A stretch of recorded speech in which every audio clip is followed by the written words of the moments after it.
changing up coaches. Maybe he didn't want to play for his old coach, Scott Brooks. We don't know. Right. Or maybe he just didn't want to go home. There's a reason why I left there. I left there to go to Texas, of all places. Right. You know, so you know, it's the game has changed, man. Yeah, the game has changed, and a lot of things are different. Like I said, it's evolving, whether you like it or not. If you're a basketball fan, you love it. You know, we have some disagreements with it, absolutely. But at the end of the day, it's a great game, and definitely a great game. But yeah, man. But, you know, we got our man Ant in the house, people. He's gonna chime in a second. He's being shy right now, but he gonna come in real quick. I ain't seen him in a minute. I gotta hang out with my dude for like 30, maybe 40 minutes before I get up out of here. But and he brought some gifts. I'm not gonna tell you what the gifts he brought, but I appreciate you, bro. We're gonna go back a little bit, Jay, since we got you here now, and we talked already. We previously talked about Russell and Oscar, and we talked briefly on the MVP race. And one of the things we mentioned was the game today has changed drastically from when and like I said, one of the points I always bring up to people when I talk about Oscar Robinson is I said he averages triple-double without a three-point line.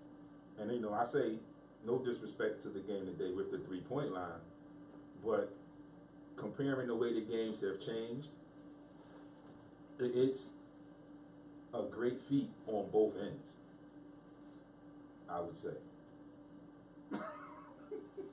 Now, Ant is sitting over here and he's motioning. And we gonna, like I always say when he's here, I'm gonna pull him in one way or another. We gonna pull him in. I got some help today too, so we gonna pull him in. We are definitely gonna pull him in. So, MVP. All right, man. Well, first and foremost, I appreciate y'all brothers, man. Always a pleasure to see you. Always a pleasure to have you. Talk to you. Talk about some of our favorite subjects. Yes, indeed. We got the future of our society here today. Little Will is here joining us. You know, a young man. You know, we always gotta give a shout out to the young ones. But to your question, MVP. Man, that's a great question. I mean, you know, on one hand you have all the numbers, which is what we as fans love. On the other hand, you got a brother that's just as consistent, putting in work. Like I said earlier, and I said he was a point. It's like a point or a rebound, one rebound difference. Something difference, from having a triple-double for James Harden. So I mean, all facts. Yeah. So you know, they're old teammates. I would hate to be in that room. I don't want them to give him a co-MVP. I don't like co-MVPs. I think that's a disservice to both of them guys. They just gotta say, look, one of y'all gonna get it. And unfortunately, for James Harden, he will not get another MVP. You know, he went up against Steph on Steph's first one. Right. And James was playing out of his mind, but you know, bridesmaid, man. Yeah, I mean, he's gonna, you know, hopefully, maybe one day he'll get over the hump. But I need him to catch the bouquet one of these times. Tough, get married. I love the way he's playing, man. This time is tough. You gotta go with Westbrook. Gotta go with the rest. The things he's doing. I hate to compare eras because one thing about comparing 2017 to 1961, 62. Well, there were less teams, so that means that the talent was that much more concentrated. Right. So, like, if you was in the NBA in the 60s, you belong there. Right. Yeah. Right? I cannot say that about some people. Nothing against them. I can't say that about some people that's you're on absolutely these teams today. Absolutely. And that's a small number. It's a small number, but they might want to come have a seat, just like I am, right? Right. The biggest thing about the different eras is, you know, I didn't watch Will and Russell and Oscar Robertson in that year. That's not my time. My time is 80s, 90s. The defense is different, man. or lack thereof. Talk to me, James. Like I tell you, man, you had Sixers games every home game. don't nobody want to go watch a game that's lower than 80 points a game. Oh man. I'm bringing my You're son. right. I done paid $100 or more for 2 seats, food, not to mention parking, whatever. Yeah, you want to see that high octane? I want to see somebody dunking. I want to see all these volume 3s that these people are taking out. So the game has definitely changed. Yeah. So, you know, what I spoke on earlier, and was, you know, in that era, we had physical, brutal basketball with hand checking, cats being held on rebounds, cats mauling each other. That's what basketball was. I loved it. It was a wrestling match. Yeah. On the court. Yeah, we didn't have anything to compare it to, because nowadays you go outside, you was playing the same way. Exactly. I was just getting ready to say, like, with that being our era, for us it was just, now we playing inside, we're not playing outside. Right. Yeah. So I mean, again, now we're in an era of AAU basketball. We're in an era of guys knowing who the other best players are, which we spoke on earlier. You know, I could be in an all-star game or playing on an AAU team that's not even in my city. Say I'm in Philly, but I go up to New York and play on a New York team. So I'm playing with the best guys in New York. And we're playing against the best guys in LA. We're playing against the best guys in Richmond or North Carolina. Right. We're going around these circuits and we're all hanging out, meeting each other. Then we're playing on a USA team, under 17. Then we're playing against guys in Europe. You know, so now we're playing against all these different guys and players. And, you know, so now everything's different. I mean, the whole basketball, you know, when Ant's talking about the era we grew up, you know, yeah, I told you I grew up in the Bay Area. So, you know, I heard Jason Kidd's playing with his 5 somewhere in Oakland. I call up my 5. Yo, we gonna go over to Oakland today. We gonna play against Jay and them 5. See which guy's 5 is better. You know, that's competing. Now, I'm not saying I'm just going to go hang out with Jay, collaborate with Jay today, and go play and beat up on my guys. You know, you want to see who's who, what's what. Who wants the ball today? Who's going to bring it? Who's going to have, you know. I got to say this about the Bay, also known as the Yay. You said, you know, Dwayne, you was like, you know, some people might question why KD might want to go out there. To those people, go out there, man, and then call me. You know what I'm saying? It's like heaven on earth out there, man. Now look, Oakland is tough. You know what I'm saying? But it's still a good look, man. I love it out there. With the evolution of the game, you know, it's a lot easier for these kids to make it in the NBA than it was when Anthony said earlier there was a selective few on very little teams. And look at the kid like Devin Booker. Love it. Does everything well. Right. But he's little. You know what I'm saying? You put him up against those guys in the 90s. You know, 70 points in a losing effort, still getting the applause and the praise. It's a little tough. Now, I don't want to be the old dude, like I always say. Wherever I go, I never want to be the old dude, tell the little ones, get off my grass. It's cool. Because I had my time. It's just a different time. I don't have to understand it, though.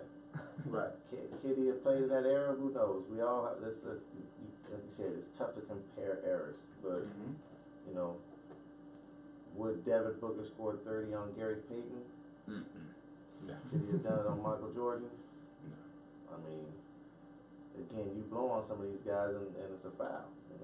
You know, LeBron James fouled out of last night's game. Was on a horrible call. Terrible call. Terrible call. Yes, but definitely. You know,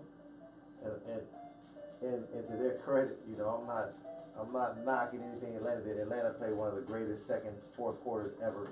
But that call was horrible. That call was bad. That call was horrible. That call was bad.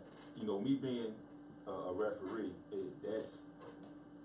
those kind of calls burn like deep to my core, because it did what you don't want to do as a referee. You changed the complexion of that game completely. And you know, as a referee, I always like to say to the coaches that I'm reffing their games or to the players, y'all got to decide the outcome. Mm-hmm. I'm just like that commercial. I'm just a monitor, not security. I'm just a monitor. I'm just gonna let you know when things ain't going right. That's what I'm here for. But you got to get out here and play the game. It's the second bad game that we had to deal with. You know, going back to the NCAA tournament with all the fouls they made. Yeah, they didn't let the kids play at all. We can never. We're taught in our sportsmanship classes that the referees do not determine the outcome of the game. True. Can they alter it? Absolutely. Oh, yeah, and they altered that championship game with hindering both teams. I can't say so many fouls. Yeah. You can't take that away from either of those teams. Hats off to North Carolina. You know, we could argue the fact that, you know, they shouldn't even have been in the tournament in the first place because they still have yet to be handed down any kind of sanctions for their scandals with the academia. But hey, they're there. They won. They're national championships. You know, us people on the main line out here in Philadelphia still a little upset, but you know, it happens. And then you know, let's jump into this NBA playoffs, bro. Let's get into that conversation. We got Ant here. We go east. Let's go east first since we're on the East Coast. Okay. We got Cleveland, Indiana, the 1-8 matchup. Ideally, I like Cleveland. I said ideally. You know, I mean, you know, and Ant's over there like, yeah, okay, it's no brainer. But right, no argument for me. I mean, you know, the one question I have is there really anything to what happened the last two games against the Hawks, or will we see a difference? And I think we'll see a difference starting in the playoffs with Cleveland because of their leader and his two comrades, especially the one, Kyrie. I'll tell you like this, man. After being around that team last year a lot, having a little bit of insight, and I ain't gonna say a lot of insight, a little bit of insight. You got a lot of moving parts. They just brought in D. Williams. They just brought in Kyle Korver coming back off injury. They brought in Tristan Thompson was hurt. You know, Kevin Love's coming back off injury. J.R. Smith's coming back on injury. They haven't had time to really get cohesiveness on the floor. Now, again, people are like, well, James bringing all these guys, you know, trying to make a power team. You know, James ain't doing nothing. He might say he wants something. It's up to the management to bring these guys in. Absolutely. Right? So, that being said, will they get it together? First round, yes.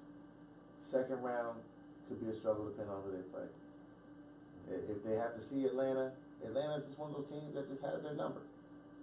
You know, and every team has a team that has a number. Absolutely. But again, can Atlanta beat them in a 7-game series? No. I don't think so. No. Can Indiana beat? No. You know, can Boston beat them? No. If Boston has home court advantage, I don't think they have the pedigree, right, or the experience. Look at the game last week. Right. Boston against Cleveland. Right. Boston's home. It's your opportunity to take first place. Right.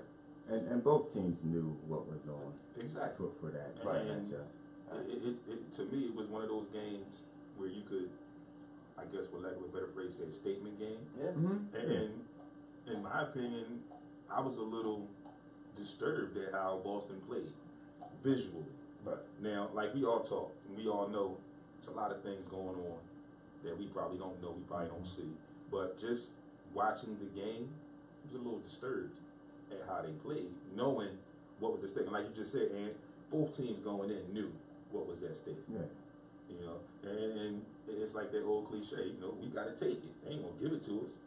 We gotta go take it if we want it. They still got an opportunity to get first place. So They now do. that there's you know, cast smoke last two games, right?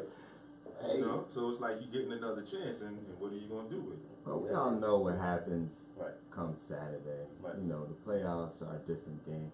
It's more of a basketball game. We recognize it changes. It turns into something similar to what we grew up watching. Yep. It's half court. It's a lot more physical. Yep. Referees decide, man, they just let them play. You know, and that's what you want. And it's a lot on the line. It's a lot of